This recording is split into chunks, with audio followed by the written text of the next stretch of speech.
Et quand la tristesse arrive, je sais tu es là, toujours près de moi. Bon mercredi, bienvenue à votre émission de la Victoire de l'amour. J'espère que vous allez bien. Comme à tous les mercredis, on se rappelle des souvenirs dans la chronique 20 ans d'amour. Et aujourd'hui, c'est la rencontre avec un jeune, Steven Guenel, en France, à Paris. Il avait été un peu dans un genre de groupe, dans un groupe qui s'appelait Alliage, un groupe de chanteurs. Très jeunes, ils ont vendu des millions de disques. Et quand le succès vient trop rapidement et qu'on n'a pas les bases solides, ça peut décrocher. Alors, à un moment donné, Steven, évidemment, a fait beaucoup d'argent. Il s'est perdu dans la popularité. Il a tout perdu. Et c'est là que Dieu l'attendait. On l'écoute maintenant. Il est père de famille. Il est très heureux. Et il n'est plus du tout dans ce milieu-là. Un homme converti, Steven Guenel.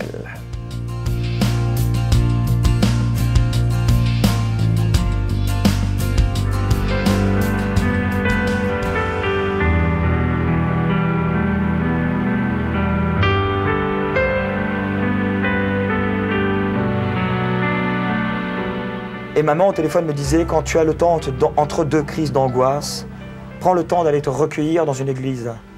Elle me disait pas, va prier, va demander, ou va supplier, ou va te plaindre. Elle me disait, rentre dans une église pour retrouver le calme et laisse faire. Et ça a commencé comme ça. Effectivement, j'ai compris qu'il fallait user de ce temps de désert, non plus à un moment donné pour me plaindre, me flageller, pour me punir, croyant que j'étais puni ou quoi que ce soit, mais au contraire pour me dire, voilà, je vais profiter de ce temps, de ce désert, pour me purifier. Et sans le comprendre. Et un jour, je l'ai fait, une fois, 2 fois, 3 fois. Et moi qui ne supportais pas les églises, parce que je les trouvais très lugubres, poussiéreuses, archaïques, glauques limite, quoi, tu vois, le côté, la pierre, les statues, très obscur, machin, etc., il m'a été donné de rencontrer 2-3 petites chapelles très lumineuses. Et j'étais très frappé de voir le côté chaleureux. Et en arrivant à Sainte-Rita, à Nice, effectivement, là, il y a eu une espèce, un jour, va savoir pourquoi, comment, là. Je crois que je suis arrivé tout simplement où le Seigneur m'a accueilli, je pense que j'étais le plus disponible, sans le savoir, où j'étais vraiment, j'avais le cœur ouvert en disant, bon, si tu peux faire vraiment quelque chose, maintenant c'est toi qui vois. C'est là que tu as rencontré un prêtre, d'ailleurs. Alors, c'est juste après ça, un Canadien, un prêtre canadien, le Père Alain, un Québécois de Montréal, exactement un prêtre canadien. Il y a eu, avant tout, lorsque je suis rentré, lorsque j'ai passé la porte de cette église, il y a eu d'abord un sentiment de réconciliation, non, de retrouvailles avec Dieu. Et là, je me suis laissé envahir par un sentiment de paix, une espèce d'incandescence, de plénitude et de paix, mais alors, exceptionnelle. Et je ne pouvais pas rester sourd et aveugle avec ce que je venais de vivre. Donc je me suis dit, je vais continuer à suivre. C'est devenu une quête, quelque part, cette paix. Et je me suis dit, c'est quoi cette paix, d'où ça vient, pourquoi, comment? Mais je ne pouvais pas m'imaginer que ça venait du mec accroché sur la croix. Je ne le connaissais pas encore, je ne savais pas qui c'était, etc.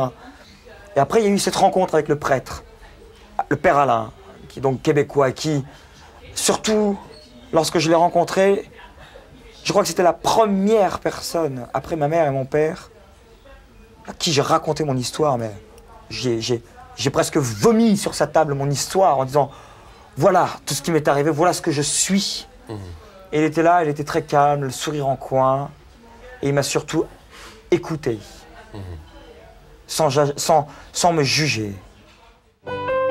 Notre Père qui es aux cieux, que ton nom soit sanctifié, que ton règne vienne, que ta volonté soit faite sur la terre comme au ciel. Donne-nous aujourd'hui notre pain de ce jour. Pardonne-nous nos offenses comme nous pardonnons à ceux qui nous ont offensés. Ne nous laisse pas entrer en tentation, mais délivre-nous du mal, car c'est à toi qu'appartient le règne, la puissance et la gloire pour les siècles des siècles. Amen. Si vous êtes des habitués de la Victoire d'amour, vous vous souvenez, à chaque année, on prend ce risque énorme de ne pas donner de cadeau du mois pendant le temps du carême. Et on le fait encore cette année avec un acte de foi à la providence totale.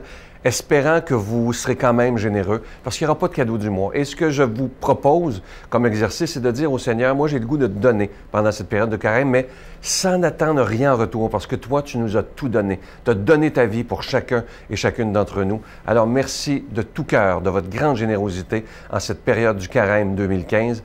Et je vous rappelle évidemment que vous recevrez un reçu d'impôt. Je vous donne l'adresse. La Victoire de l'Amour, casier postal 120, succursale Boucherville à Boucherville, le J4B 5E6. Je vous la redonne. La Victoire de l'Amour, casier postal 120, succursale Boucherville à Boucherville, le J4B 5E6. Également par téléphone, par carte de crédit du lundi au vendredi de 8h30 à 16h30 dans le 514-523-4433, 523-4433 ou sans frais, le 1-888-811-9291, 1-888-811-9291 et aussi sur notre site Internet, le www.lavictoiredelamour.org. Alors, je vous rappelle, il n'y a pas de cadeau du mois. Le plus beau cadeau que la Victoire d'amour peut vous faire, c'est d'être en ondes 7 jours par semaine à la télévision, sur Internet, sur Facebook, sur YouTube, sur les tablettes, sur les téléphones. C'est ce qu'on peut vous offrir en ce mois du carême. Et moi, je mets toute ma confiance dans le Seigneur Jésus et dans les mains de la Providence. Merci de tout cœur.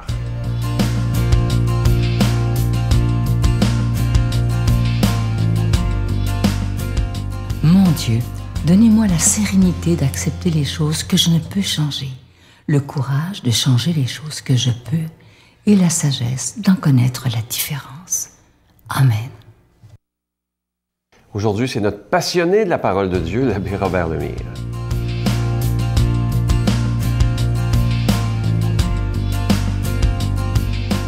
Bon matin de Dieu, vous tous. Aujourd'hui, notre évangile est tiré de Saint Matthieu, chapitre 20, versets 17 à 28.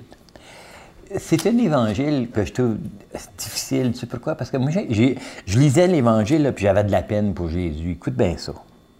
Au moment de monter à Jérusalem, Jésus prit à part les 12 pendant la route. Puis il leur dit ceci. « Voici que nous montons à Jérusalem. Le Fils de l'homme sera livré aux chefs des prêtres, aux scribes, et les condamneront à mort. Ils le livreront aux païens pour qu'ils se moquent de lui, le flagelleront, ils le crucifieront, et le troisième jour, il ressuscitera. » Fait que Jésus est en train de leur parler, de leur vider son cœur, la peine qu'il avait. OK? Alors, la mère de Jacques et de Jean, fils de Zébédée, s'approche de Jésus avec ses fils et se prosterna pour lui faire une demande. Jésus lui dit, « Qu'est-ce que tu veux? Que veux-tu? » Elle répond, « Voilà mes 2 fils. Ordonne qu'ils siègent l'un à ta droite et l'autre à ta gauche, dans ton royaume. » Jésus répondit, « Vous ne savez pas ce que vous demandez. Pouvez-vous boire à la même coupe que moi? » Ils lui dirent, « Nous le pouvons. » Il leur dit, « Ma coupe, vous y boirez. Quant à siéger à ma droite ou à ma gauche, il ne m'appartient pas de vous l'accorder. Il y a ceux pour qui le Père a préparé la place. » Les 10 autres avaient entendu et s'indignèrent contre les 2 frères. Jésus les appela et leur dit, « Vous le savez, les chefs des nations païennes commandent en maître, et les grands font sentir leur pouvoir. Parmi vous, il ne doit pas en être ainsi. Celui qui veut devenir grand sera votre serviteur. Celui qui veut être le premier sera votre esclave. Ainsi, le Fils de l'homme n'est pas venu pour être servi, mais pour servir et donner sa vie en rançon pour la multitude. » Acclamons cette belle parole de Dieu. Imagine-toi, là, OK, là? Moi, ça m'a déjà arrivé. Je m'en vais chez un ami, je vivais quelque chose de dur, vraiment dur, tu sais. Et puis là, je m'en vais partager, puis je commence par terre. Puis là, tout d'un coup, il arrive une autre affaire. Ah, ben moi, tu sais, moi, puis il part. Puis c'est comme si j'avais parlé pour rien, là. Je vivais une peine, puis l'autre s'en fichait comme dans la carotte, dans le fin fond. Tu sais, j'avais été partagé, je vivais des choses difficiles, puis ça en est fiché comme dans la carotte, puis il a parti ça à gauche, toutes sortes d'autres affaires. C'est exactement ça ici. Jésus, là, il commence à partager, hey, voici ce que je vis, Puis là, les autres, ils ne pensaient même pas à ce que Jésus disait. Ah, qu'est-ce que je pourrais faire pour être fort, puis la force, puis ce que tu veux, tu sais.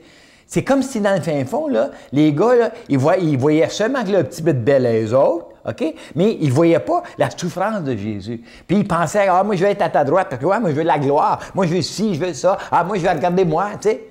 C'était tout ça. Tu peux-tu imaginer la peine de Jésus? En tout cas, moi, j'ai eu la mienne. Puis je suis persuadé que c'est pareil avec toi. Souvent, tu vis des choses difficiles, tu vas en parler à quelqu'un, puis tu sens que le gars n'est même pas intéressé. Alors, il aime mieux parler de lui, puis de ses affaires, puis on n'écoute pas les autres. Puis je pense que c'est là que je veux t'amener aujourd'hui. Tu sais, combien de fois, chacun et chacune de nous, on vit des choses tellement difficiles, puis on a besoin de le partager avec quelqu'un.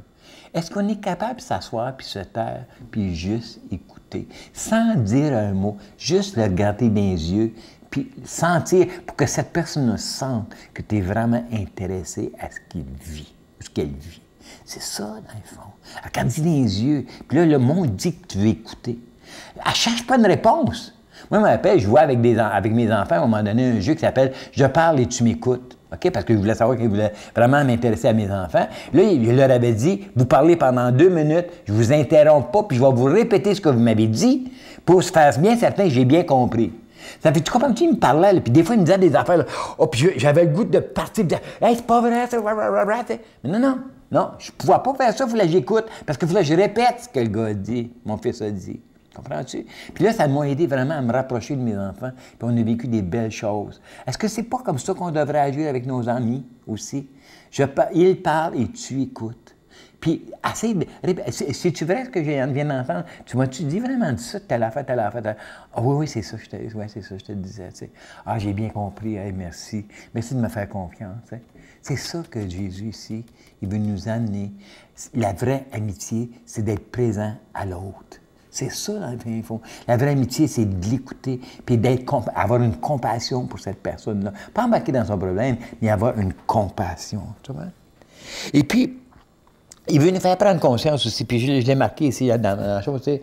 Il veut me faire remarquer là, que faut que j'aie un esprit de service puis d'humilité. Et non pas une domination, une façon païenne de regarder, ah, c'est moi, me, myself and I. Tu sais, là, c'est vraiment le contraire de me, myself and I ici. Parce que Jésus-Christ, là, hein, il est mort pour te montrer que tu valais la peine. Donc, il a donné sa vie pour que toi, tu aies la tienne. Puis il nous dit, c'est ça que je veux, moi aussi.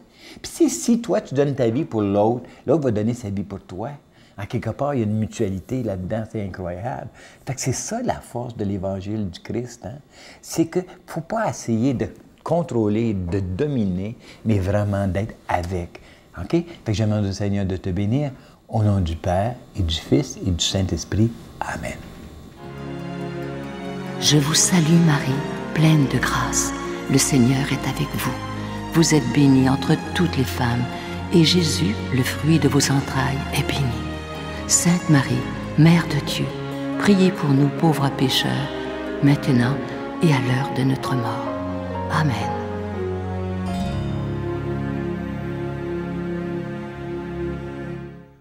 Venez célébrer avec nous le 20e anniversaire de la victoire de l'amour en compagnie de Monseigneur Christian Lépine, archevêque de Montréal, l'abbé Robert Lemire, l'abbé Robert Jolicoeur, Dolly Dimitro, Jean-Marc Chaput, Sœur Angèle et Sylvain Charon. Et en chanson, Miguel Padilla, Alexandre Belair, William Coallier, Robert Lebel, Giorgia Fomenti, David Thibault. Et un mini-spectacle de l'unique Michel Louvain, le samedi 16 mai 2015 à 13h à l'Arena Maurice Richard de Montréal, Métro Vio. Coût du billet 25 $, taxes incluses. Réservez rapidement au 514-523-4433 ou sans frais au 1-888-811-9291. Un grand rassemblement d'amour et de foi inoubliable.